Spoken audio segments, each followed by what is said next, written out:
नमस्कार मित्रों, आप सभी का स्वागत है हमारे चैनल श्रेष्ठ कहानियों में। नमस्कार मित्रों, आज मैं आप लोगों के समक्ष बाल कहानी सुनाऊंगा जो कि बलबीर त्यागी द्वारा रचित लिखी गई है।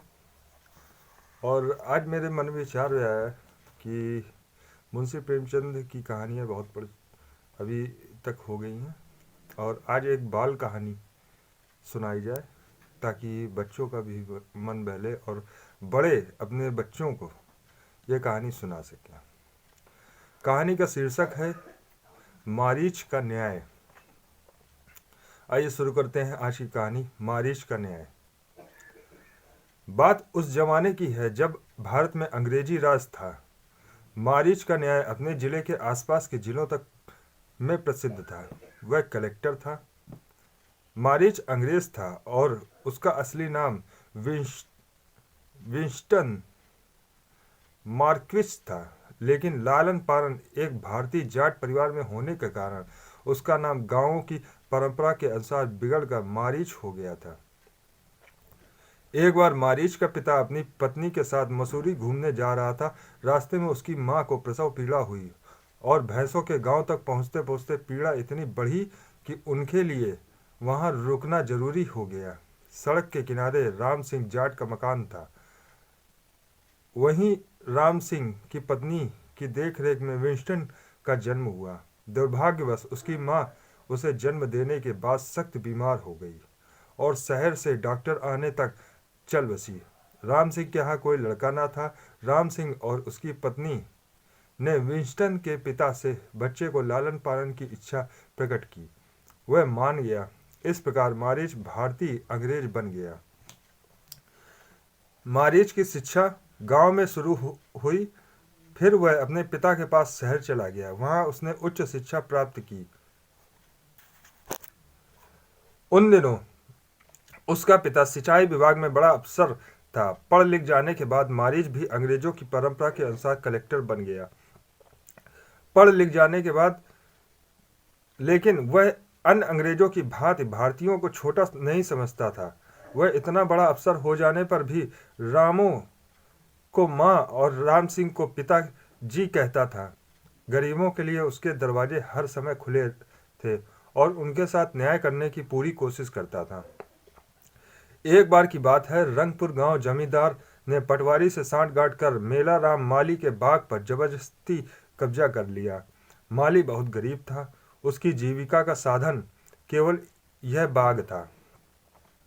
मुकदमा लड़ने के लिए उसके पास धन न था।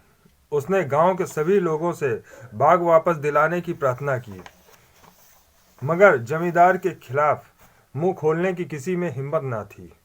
उन दिनों जमींदार बड़े अत्याचारी होते थे। बात बात पर गरीब रियाया की हंटरों से पिटाई करते थे।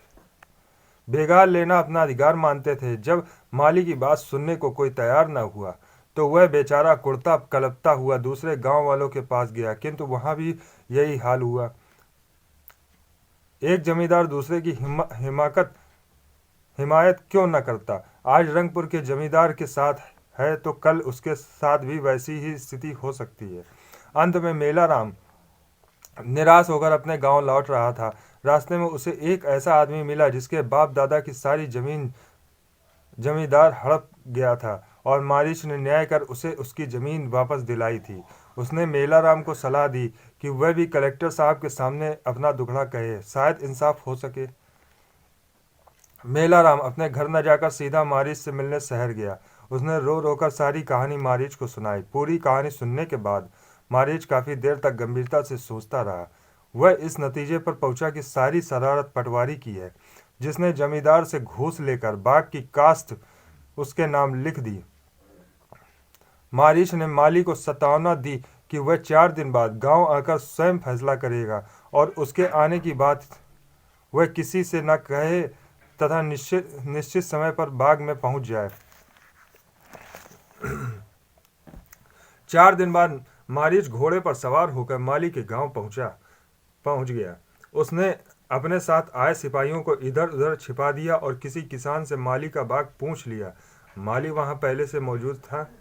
उसने माली से कहा कि वह उसे रस्सी से पेड़ के साथ बांध डाले और घोड़ा अपने घर ले जाए।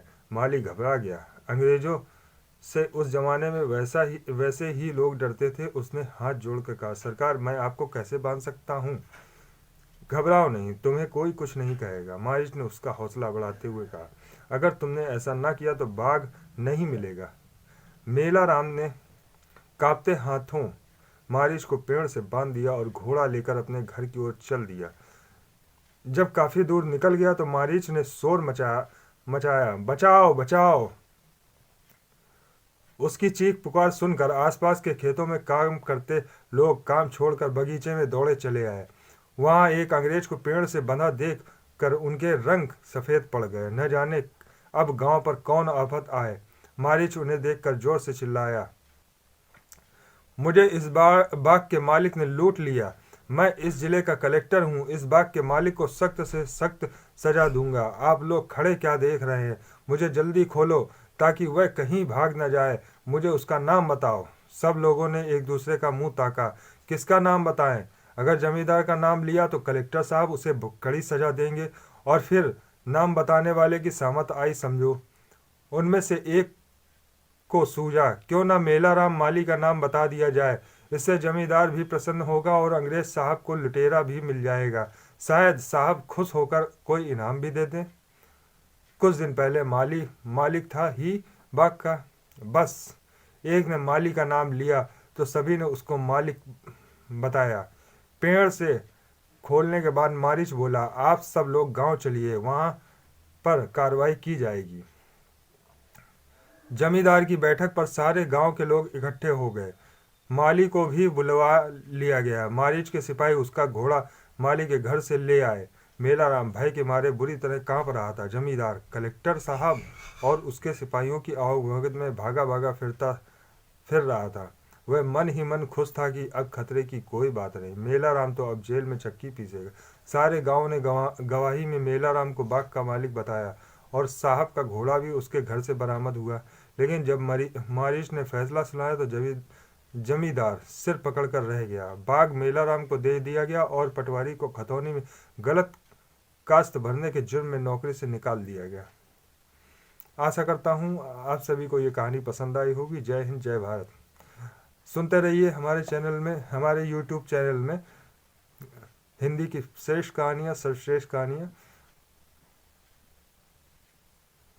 नमस्कार। हिंदी की प्रसिद्ध कहानियों के लिए सब्सक्राइब करें हमारा चैनल श्रेष्ठ कहानियाँ।